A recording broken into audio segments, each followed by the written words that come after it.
l'hydrographie, le plan qui est établi, c'est jamais ça qui va arriver. La seule certitude d'hydrographie, c'est que ce qui est planifié, c'est pas ça qui va arriver.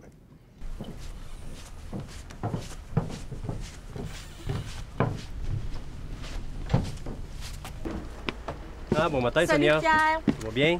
Oui, Bon. mais changement de plan aujourd'hui, par exemple. Ah oui? Parce que, ouais, on était supposé travailler plus proche. Mais là, il faut aller faire G4 à Mont. OK. Parce que le client en a besoin tout de suite aujourd'hui. Bon, ben, il n'y Ça a va pas de aller? problème. On va préparer ça pour on va partir. Parfait. Bien. Le Guillemot est affecté au sondage du chenal maritime pour le compte de la gestion des voies navigables. Aujourd'hui, on va faire le secteur G04 qui est au niveau de l'île d'Orléans. Ça, c'est en prévision du dragage qui va avoir lieu dans quelques jours. Là, ça va être un départ de la marina de Berthier pour le secteur de sondage. On va aller travailler dans le secteur de la Kilo 135. On va vous donner un appel une fois arrivé sur les lieux.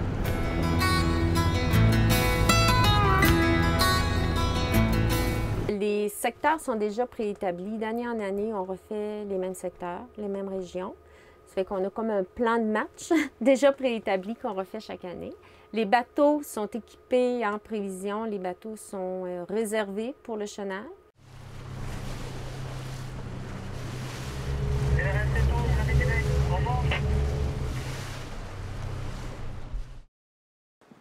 Je suis Louis Maltais, je travaille au Service hydrographique du Canada et je suis basé à l'Institut Maurice-Lamontagne, à Montjoly. Le travail d'hydrographe, c'est très varié.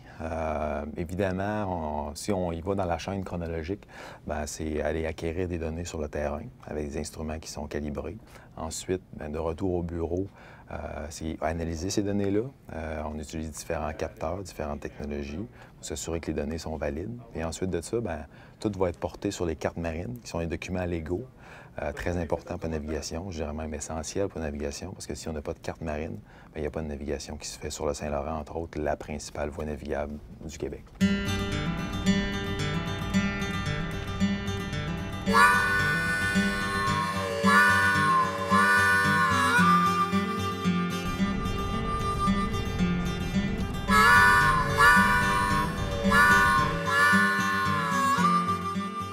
Les cartes marines, c'est ce qui supporte une grande partie du commerce nord-américain. C'est ce qui supporte toute la navigation de plaisance. La carte marine, c'est l'aboutissement du travail de l'hydrographe. On va ramasser des données, on fait tout ce qu'on mieux pour qu'au final, la publication officielle soit capable de supporter la navigation et toute l'activité économique qui s'ensuit.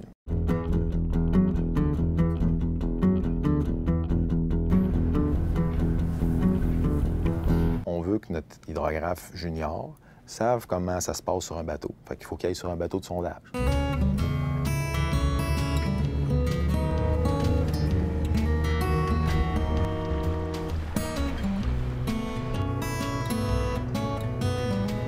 Comment arriver dans le secteur, Sonia? Après ça, les marées, il faut qu'ils connaissent comment ça fonctionne, les marées, les différents régimes de marées au Québec. Il faut aimer travailler en équipe parce qu'on est toujours en contact avec nos compagnons de travail, en décision, en discussion.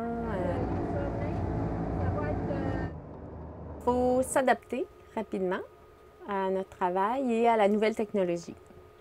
Et puis, toujours prêt à apprendre la nouvelle technologie parce que qui s'améliore, être prêt à s'améliorer. Puis, aussi, il faut être autonome rapidement avec ces nouvelles technologies. Nous, les GPS qu'on utilise sont précis au centimètre, en XY, donc en planimétrie, en horizontal, mais aussi en vertical. Donc, des GPS extrêmement précis. Puis l'autre équipement essentiel, c'est le sonar multifaisceau. Donc, on connaît tous les sonars de pêche qui ont simplement un faisceau, qui ne font pas une couverture complète du fond marin. Nous, on utilise les sonars multifaisceaux parce qu'on ne peut pas prendre le risque de manquer une obstruction. Si on fait un relevé à un endroit, on doit s'assurer que chaque pièce du fond marin a été mesurée, détectée. Fait que quand on sort d'une zone ou d'une zone portuaire, par exemple, on est certain qu'il n'y a aucune obstruction qui nous a échappé.